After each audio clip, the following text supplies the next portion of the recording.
É bem interessante porque eu tô percebendo aqui que o nível de complexidade do WMS muitas vezes é maior do que a gente costuma ver num RP tradicional. Olha só que curioso, Na verdade, né? isso faz parte, né, da questão da indústria aí de RPs. Uhum. O que acontece? Eles começaram, vou pensar aqui, tá? Início da década de 90 e assim por diante, né? Perfeito. Veio com a ascensão, sobretudo, ali do Windows, né? Sim. Ferramentas gráficas, enfim. E aí você tem o seguinte, a parte do RP, ele foi adicionando muita funcionalidade. Então você tinha a questão financeira, geralmente financeiro, né? Contas a receber, contas a pagar. Alguns utilizavam até a sigla CPR, contas a pagar e receber. Né? Você tinha um processo de emissão de notas fiscais com formulário contínuo, então nem era nota fiscal eletrônica. Né? A primeira nota fiscal eletrônica foi emitida em setembro de 2007 no país. Não havia infraestrutura ainda para ter nota fiscal eletrônica. Né? Enfim, então você tem o processo de nota fiscal, você tem uma série de obrigações fiscais que necessitam ser entregues ao governo. Sim, perfeito. Então você tem um SPED, você tem, né, uma série de arquivos que precisam ser gerados, tá? Social e assim por diante, para passar para o governo, tá certo? Então, assim, olha o tanto de coisa que já tem no RP. Sim. Então, você tem a questão lá de taxas, controle de impostos e assim por diante. E aí o pessoal foi tendo a questão do WMS, a CRM e assim por diante. Então, vai chegando um ponto que você vai colocando tanta funcionalidade que, na verdade, a manutenção disso fica muito grande. Você não fica especialista. Perfeito. Tá? Então, o que acontece? Que passou, como é um mercado mais maduro, se foi tendo essa evolução. Vai chegar em determinado momento que os RPs chegaram e disseram o seguinte, olha só, eu vou até aqui.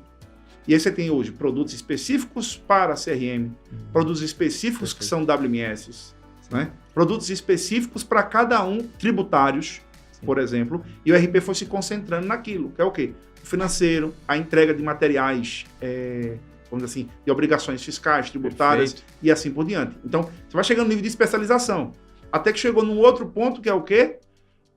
Os RPs, eles foram se especializando por segmento.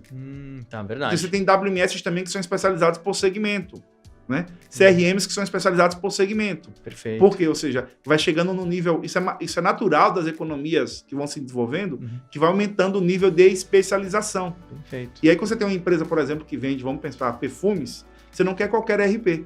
Você quer um RP que trabalhe com a venda, assim... Ou seja, meu ponto é, se tem você trabalha com SEO, por exemplo, enfim, você diz, cara, vamos lá. Se você tem um RP que ele é específico para perfumes, né? E aí tem um rapaz que abriu uma loja de perfumes agora. Se ele vê duas chamadas, né? Uma de um RP específico para perfumes, a outra de um RP genérico, ele diz, cara, eu vou no de perfumes. Com certeza. Esse cara sabe exatamente o que eu preciso. Sim. Isso aconteceu comigo há um tempo atrás. Meu pai trabalha aí no segmento de máquinas pesadas, né? E a gente tá falando de tratores, cavadeiras, pá carregadeira e assim por diante. E eu lembro que lá atrás ele até pediu, ele falou, João, me ajuda aqui, eu preciso escolher aqui um aplicativo para fazer a gestão. E tinha uns 3 ou 4 ali interessantes, funcionavam muito bem, mas tinha um que era específico. Olha só que interessante, para máquinas de construção, né? Já tinha inclusive até alguns parceiros ele que usavam, e tinham detalhezinhos que ajudavam muito ele ali no dia a dia. E deu para perceber, coisas que os outros não tinham porque eles não previam. Então é exatamente isso, ou seja, o nível de especialização tem aumentado. E isso acaba fazendo com que você tenha, ou seja, a pessoa não basta ter um RP. Se ele tem uma necessidade logística maior ou de materiais maior, essa indústria ou esse player, né, pode ser em outro segmento, ele provavelmente vai ter que ter um WMS para conseguir gerenciar isso de forma mais eficiente, né? Exatamente. Entendi. Né? Então, a entrega de valor de um WMS, por conta dessa economia que eu falei, né? Ou seja, economia e satisfação do cliente. Economia por uma gestão de armazenamento eficiente, tá?